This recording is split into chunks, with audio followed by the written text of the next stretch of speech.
In this video, we're going to be taking a look at the Vienna Gambit opening. I've played this opening since I started playing chess, basically, because I'm a Gotham fan. This opening is great. The higher that you get going, the less you're going to see the Gambit be able to play, but just the Vienna game in general, which we're not going to go over in this video, just the Gambit. And if you enjoy this video, leave a comment saying that you want to see the Vienna as a whole and see more variations, but we're just going to go over the Vienna Gambit because I feel like there's quite a bit that should be known about the Gambit and how venomous it actually is. So yeah, I've been playing this since I started playing chess. It's great. I have a great win rate with it. I think it's around 63% of the time I win when we get the Gambit. But if you're below 1,000, this Gambit will skyrocket your elo. And I was playing this wrong up until like 1,1300, getting crushing positions. And then finally, I actually learned what I was doing wrong and how I would have had so many more wins had I known what I was doing. And that's kind of why I'm making this video, because, I mean, the Gotham video is great, but there is some stuff that was left out. So let's start off with, what is the Vienna Gambit? Well, it starts with e4. If you're not an e4 player, this video is not for you. This is the most common response, e5. And if they play something else, you're not going to be able to play the Vienna Gambit because you need e4, e5. Now you will play knight to c3. And the reason for knight c3 and not knight to f3 is because you want to play f4. Now the Gambit happens after knight to f6. This is the position where you can enter into the Vienna Gambit. If they play knight to c3 or knight to c6, you don't play the Vienna Gambit. You just don't. I mean, I'm sure that you can, but just don't. In this, I recommend playing this. However, like I said, we're just going over the Gambit today, so if you want to see a video on the other variations, leave a comment. So, they play knight to f6, and I've already spoiled. We're playing f4 here. Now, this is the Vienna Gambit. There is many ways people will respond. There's only a few good ones, and the reason why I really wanted to make this video is because there's so many weird moves that people make, and there's not a lot of information on what to do against those moves, which are seen a lot more at the lower levels. And this is what I experienced, and I kind of learned as I kept playing them. So let's start with the Vienna Gambit accepted, which is just terrible for black. So they take, and now you push this pawn forward because this knight has no squares. It cannot go anywhere. So what they need to do is they need to go back. And in this position, we really want to stop this check. One thing in the Vienna game, especially the Gambit, is since you push the f-pawn, this diagonal is especially weak. So you can kind of protect from any kind of checks here by playing knight to f3, also supporting the center. This is just what you should do. Now, after this, there's many ways they can go about it. A lot of people will, develop, which is already not great because you're just gonna build a huge center. Like, look at the development here. Let's say they should challenge you here. They should probably play d6 right away, right here. And in this position, if they play d6, we don't take because we want to keep our pawn chain, and we could let them take, but we play queen to e2 here. And the point is, after takes, we play d4. This pawn is pinned. We're getting ready to take this, and let's say that they just kind of block the pin here. Well, we're just going to take. And then, they can attack you, but then you can pin them, and it just gets annoying. If they ever block the pin, you just take, and then take. And this position is just crushing for white. Your development is so crazy. You have pressure here. This is attacked, so you can just castle and immediately put more pressure. You could castle this way. A lot of the times in the Vienna Gambit, this f-file is going to be, well, most of the times in the Vienna Gambit, this f-file is open for your rook. So that's if they play d6 right after, which is what they should do. So if they play out like this, well, now we just take the full center. And now, I mean, they kind of just have to play d6. What else are they going to do? They can come pin you, but you're not really scared. You just keep building. Building and building and building. Like I said, just don't let this check happen, for the love of God. But like, I mean, let's say they play d6 here. You can just develop. Takes. I mean, you don't really even have to take back. Well, you do, actually. If the bishop wasn't there, sorry. Knight takes is probably better. Yeah. Knight takes. And then if they take. And just look at the position, right? If they ever trade, just that. You can do this, then castles. I would prefer white. So that's after accepting. And of course, there's many, many other lines. So if they accept, and then they realize I messed up, and they play queen to e7, which this is the move that for the longest time I saw, and I had no idea how to play against it. So in this position, you play queen to d2. This is the only move. And now they have to do something about this, which is go back, because if they don't, then they lose it. So they play back. And now a lot of people try and attack the pawn. Wait, oh, it's my turn. It's white to move. In this position, we're going to play d4. Just solidifying everything, of course, right? And the alignment of this queen and the knight with the forking possibilities is just horrible. So really, they need to move the queen, but nobody really plays that unless they know what they're doing. A lot of people will just play, d6, trying to attack. And one thing that I used to make the biggest mistake of is I would just take this pawn. And yes, you're winning. Don't get me wrong. But there's a much better move here.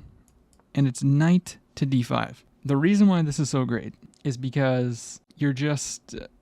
okay. First things first. I didn't play knight out. You should. It's not necessary. And there is lines where you can kind of sacrifice. And it can get a little bit tricky. But just make sure if you do go into this, don't take here. You need to you bring this out? Is that what happens? Probably not. Just discovered check. Yeah. Anyways, back here, rather than this move, you probably should do this. Probably this first. And then if they do this, you have this move. This is the line I meant to go into. So my apologies for going through that. It's still winning, but in this position, if they go queen to e7, and then they go back after all of this, after you play queen to e2, you play knight to g3, knight to f3, because, as I mentioned before, you really don't want this check. As we just saw, it's possible in some variations to allow the check, but you need to know what you're doing. So just play this. And now, once again, they have the same dilemma, because the queen really shouldn't be on this diagonal. And this is undefended. The best move here is e6, and that's to stop this move. So one of the most typical things that I have faced is just d6, because it's very uncomfortable to have this pawn just chilling there. They know that you're going to play d4 at some point, and this bishop's going to have they want to get the bishop out too. So people will play d6 here, which is a huge mistake, because knight to d5. You don't even care about taking the full center here. And it's crazy, because the best move that Stockfish is showing here is actually knight to c6, giving a full queen. If they play here, you just take, because they can't actually take back. Or is that the best move? No, apparently just discovered attack. So I guess this is a little bit more accurate, but the point is the same. You run down, and they have to sack the queen. So you get the queen that way. And in the variation that I was going to do was, if they try to go back protecting this pawn or here, so let's say that they go here. Well, we just go check anyways. And this is lost, and especially if they take. Well, as we just saw, we can take on d6, discovered attack, because of the queen and the king alignment. And you will win a queen. And that's why d6 or even like f6 is just losing because of this move. Because the same things apply. They're attacking this pawn. If they take, well, and we just take the queen. If they try to defend, this is the only defending move, which, I mean, now we just go here. And, I mean, whatever they block with, we can just take. And, I mean, they can run the king. They lose queen. It's just devastating. So if you ever see queen to e7, the alarm bell needs to be going off because it is losing if you know what to do. And if they don't just, they play the right moves. So we looked at, after they take and then push and they play queen to e7. So what happens in this position if they play bishop to b4, kind of counterattacking? Well, we take, and you might be thinking, now it's not as bad because they're not gonna, be forced back because they'll just be able to take after they take the knight. Well, you would be wrong. Which way is better? I think taking towards is better because then you can play this. So you take with the b pawn, so bc, and the reason for that is you want to play d4 in the future to solidify this. Otherwise, these pawns are going to be very weak. I mean, he's going to take this pawn because he thought that he was, being a little bit slick. But in this position, you're going to play queen to g4. And so it's attacking this and it's attacking this. The best move is to go back to knight to g5, defended by the queen. But now we go here. And you might be wondering, like, what are they doing with this? Because now it's attacked twice and only defended once. So they got to play knight to e6, or they can defend it again. Knight to e6 is not really great because then they're just going to get smothered, but they're going to get smothered anyways. So they play h6 to defend it one more time, and now we're going to hit them with h4. Knight cannot go anywhere, really. Actually, I guess it can go here. Why don't they do that? Oh, because you just hit them with this. Right. See, I'm learning stuff now too, right?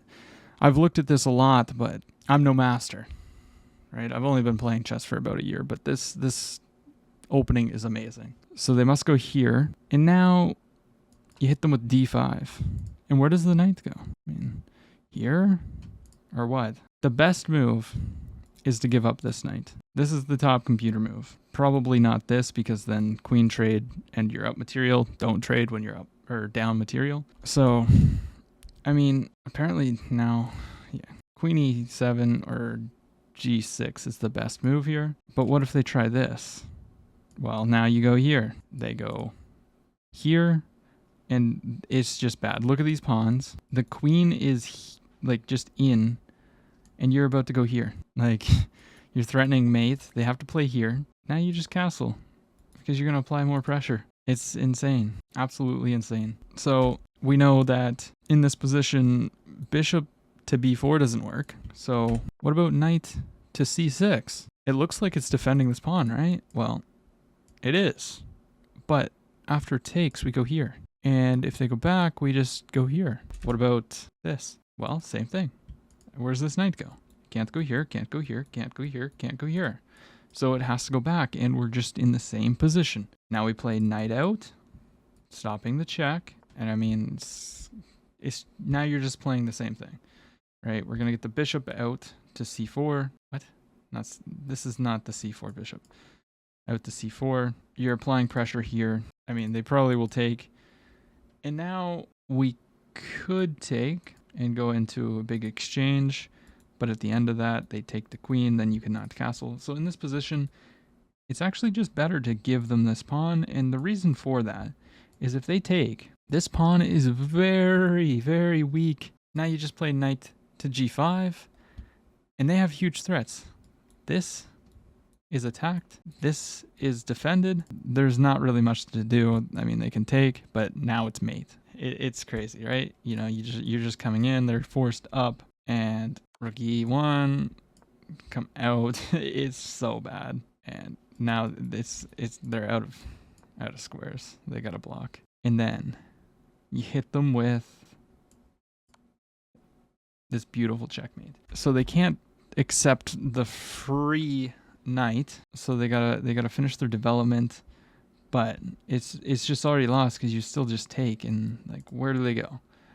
Right? If they go here, let's run through it. Now you get the knight in. They come here. It's mate in 1. Just queen to g4. If they try to go back, well, queen h5. And like, you're just swarming. Just swarming. So you got to be very careful. Well, they have to be very careful, in this position. Because they can't just get greedy and start taking pawns. And then, as you can see, like, their development is trash versus yours. And like, you have a lot of firepower. Queen can come over at any point, put pressure on this. Bishop can come out attacking the queen. Obviously, doesn't really make sense right now. And then you can get the rook in. You get the point. So another thing that I've seen before is this bishop move. Trying to protect, right?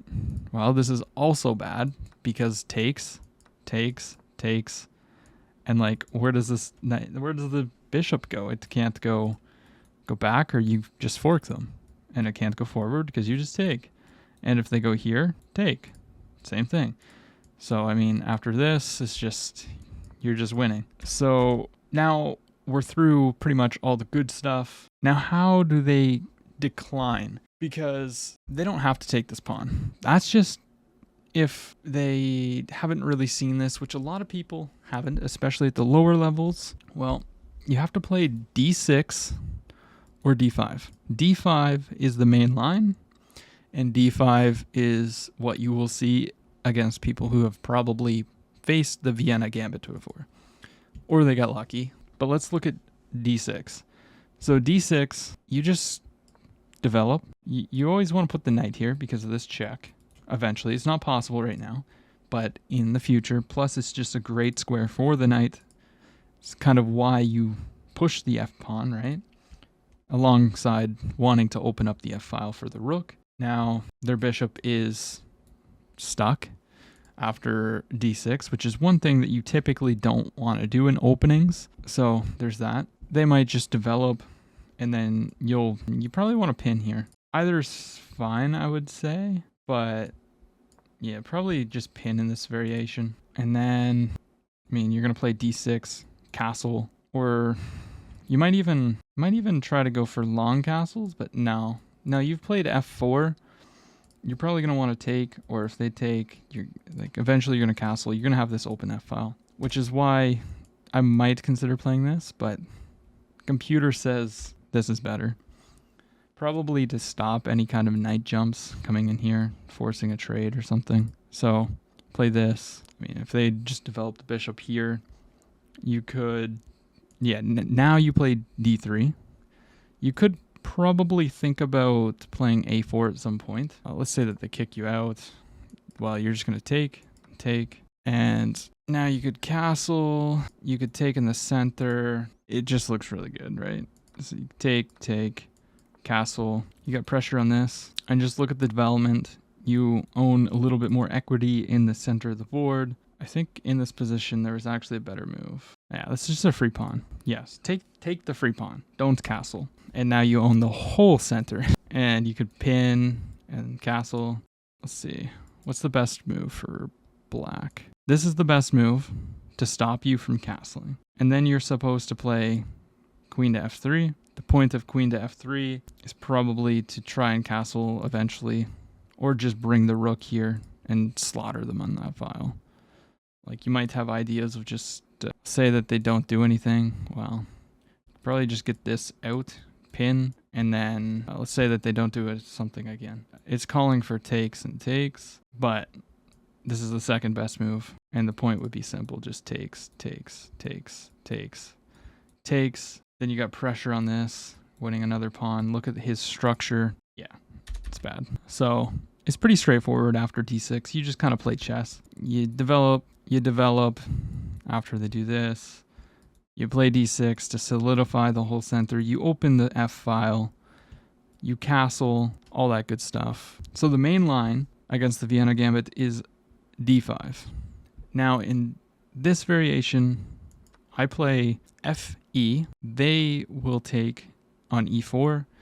And this is Gotham's recommendation to play queen to F3. This is how I've always played it. I think the top computer move is to play knight to F3, just probably preventing any checks, preventing any kind of, I don't know, support the center, also develop and whatnot, but this just is better in my opinion. So most people will just take, and then you have two options. You could take or take. I recommend taking with the D pawn. Some people will say you should take with the B pawn and then try to play for D4 and have a big center. But after this, they could play here and then takes and takes. You don't have to take, but if they play D4 after you take, I just don't like the position. I'd rather go here, and then let's say that they just queen or bishop E6 is the best move. After bishop to E6, I like to play bishop out. You can also go here because queen to G3 stops this check, but this just supports the center and it's a developing move. And you also just get to castle. So if you don't know what you're really doing and you're just trying to learn in this position, I'd recommend just playing bishop to F4, support the pawn, and finish development and be ready to castle. They might play something like, knight out. This is the top move, according to Stockfish. But a lot of people will probably just develop here. The reason why you wouldn't want to develop there and you would want to develop here is probably to just play like C4 or C5 at some point. But now we're just going to castle. And then, so it wants C6, just solidifying everything. You can even, no, you can't, sorry. If they ever play D4, you don't take, you push. So after this, our king is a little bit, open on this file, so we just slide the king over. Typically when you castle long, king to B1 or vice versa, G1, whatever side you're on, is a very common move just to protect this pawn, because he could go here and then take if I was on this square. Now this position is equal. There's a reason why it's the main line, and there's not many tricks as far as I know in here. Obviously there is, but I'm not too familiar with it. But I would just go for a setup like this, and then, get your bishop out, develop the knight. He's probably going to develop and castle, and then you just play chess. Your position's not bad. The computer calls for H5. I don't know. That's a computer move, in my opinion. I don't see why anyone would play H5 other than to try and get the rook out, but I think a human move is going to be like bishop out or something like that. And then apparently queen G3 attacking this pawn, castles, and I guess then you hit them with this. Take, probably. So I guess you can see black can run into a little bit of trouble here with the alignment of these, if they allow for this, as well as after they develop the bishop. There is some targets here, but we should go here. And the computer is just saying all these pawn moves or whatever. Humans are going to develop because that's what we're trained to do. So that's the Vienna Gambit right here. I really think that if you were like, 1200 and below, you will get a lot of wins using this system. And if you enjoyed the video, I know it's kind of a little bit all over the place. I'm kind of new to showing openings like this, so it might have been a little bit all over the place. And if you have any recommendations on how I can, provide this content and show you guys openings or stuff like this better, please leave a comment down below. All feedback is welcomed and appreciated. But if you got some value, please leave a like, consider subscribing, and I'll see you in another video. Also, comment if you want to see just the regular Vienna systems that consist of after knight out here, like they play knight to C6 rather, or they just play bishop out. Let me know down below if you want another video on the rest of the variations. I'll see you in another video.